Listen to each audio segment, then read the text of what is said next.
Deux Finistériens, lui de naissance et elle d'adoption, se sont lancés dans un projet aux couleurs du sable chaud, une année pour kitesurfer. Mélanie et Brice sont en couple et ont la même passion, le kitesurf, une planche, un cerf-volant et l'envie de parcourir le monde.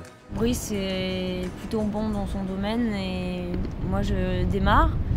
Et nous avions envie d'allier ma passion du voyage et passion du kite. Alors on revient de 3 semaines au Brésil, on était dans le nord-est du Brésil, où c'était une destination qu'on pouvait avoir, où on avait facilement du vent encore cette saison.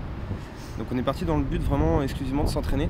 Mais partir à l'aventure, ça se prépare un peu, il a fallu récolter 15 000 € chacun, prévoir les vaccins, l'équipement et les voyages. Le but quand même pendant le voyage, on va essayer de travailler un petit peu. Moi je Si travaille au Sri Lanka dans le kite.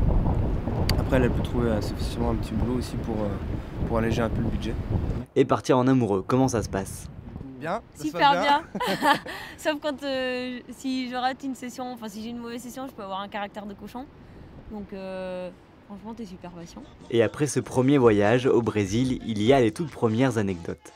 Un jour nous avons décidé d'aller visiter un spot qui s'appelle Coipé, un spot de kite mondialement connu. En gros, en sortant de l'eau, on s'est rendu compte que la lagune était infestée de serpents. On se rend compte qu'il y a beaucoup de tortues qui meurent là-bas. Pour la simple et bonne raison qu'elles sont victimes de la pollution humaine, dans le sens où elles confondent les sacs plastiques avec des méduses dans l'eau, elles arrivent échouées, mortes déjà sur la plage. Prochaine étape, Tahiti à la fin du mois de mars, puis Philippines, Sri Lanka, Indonésie et île Maurice. Et en attendant, un petit tour dans l'eau finistérienne ? Là tout de suite en Bretagne là. Alors on adore la Bretagne mais en revenant du Brésil avec des températures de 40 degrés, là c'est chaud là.